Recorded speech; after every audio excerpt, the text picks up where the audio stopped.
Hello friends, welcome back to my YouTube channel HSC study point by SK. आज हम बात करेंगे formula for rejection of wire rope ceiling. तो इसमें rejection का बहुत सारे चीज़ें हमने बताया कि सीलिंग को रिजेक्ट करने का क्या तरीका होता है। इसमें हम फार्मूला इसलिए बता रहे हैं कि यहाँ पे देखेंगे, अगर इस टाइप का सीलिंग अगर आपके पास पड़ा हुआ है और इसमें बहुत सारे वायर आपको टूटे हुए नज़र आ रहे हैं, तो इस कंडीशन में आप कैसे ये पता करेंगे कि ये सीलिंग अब है जो यूज में लेना है या नहीं लेना है। तो इसका एक बहुत ही अच्छा फार्मूला है। उस फार्मूला के आधार पे कैलकुलेट करके देखा जाएगा कि कितने लेंथ में कितने वायर टूटे हुए हैं, तो इसका इस्तेमाल कर सकते हैं कि नहीं कर सकते हैं। तो उसका फार्मूला होता है, उसको हम देखते हैं। पहला है कि the maximum number of broken wire allows is 10% of the total numbers of wire of the length. माने मतलब एक पर्टिकुलर लेंथ में, एक पर्टिकुलर लेंथ जो इसका बनेगा उसमें ओनली 10% ही है जो ब्रोकन वायर से अलाउ किया जाएगा। अगर 10% है तो यूज होगा, अगर 10% से ज़्यादा है तो यूज नहीं होगा। तो दूसरा क्या है, इसमें लेंथ को कैसे हम निकालेंगे। लेंथ जो होगा, length will be 8 times of the dia of the rope. यानी रोप का जो डाया रहेगा उसका लेंथ 8 टाइम्स होना, जो डाया रहेगा उसका 8 टाइम्स मल्टीप्लाई करेंगे तो पर्टिकुलर स्लिंग का लेंथ निकलेगा।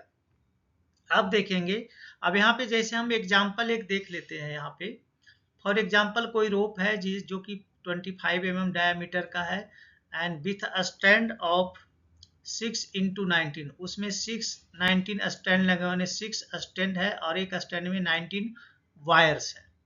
तब यहाँ पे देखेंगे डायमीटर यहाँ पे कितना हो गया। हमने माना अभी यहाँ पे एक जो पर्टिकुलर एग्जांपल ले रहे हैं डायमीटर है 25 mm। तो लेंथ निकालने के लिए क्या करना पड़ेगा, लेंथ क्या होगा, तो length will be 8 time of the diameter of the rope, यानी कि मल्टीप्लाई 8 से करना पड़ेगा।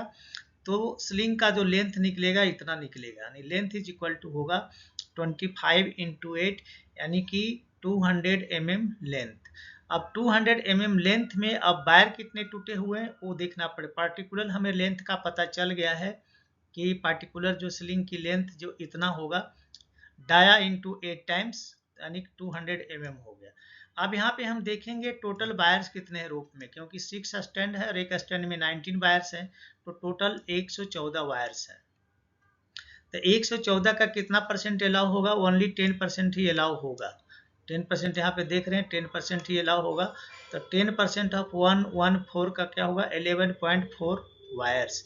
इसका मतलब है कि therefore the maximum number of broken wires allowed in length of 200 mm is 11 only. यानी कि यहाँ जो लेंथ हमारा 200 यहाँ पे जो निकला है, अगर 200 लेंथ में अगर 11 वायर्स अगर टूटे हुए हैं तो हम उसको अलाउ कर सकते हैं।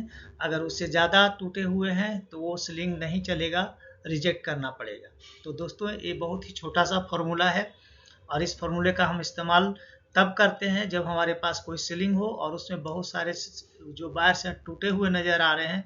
तो उस केस में उसको हम कैसे हम उसको यूज कर सकते हैं या कैसे हम उसको रिजेक्ट कर सकते हैं। तो इस फॉर्मूला के माध्यम से आप यहाँ पे आप कर सकते हो।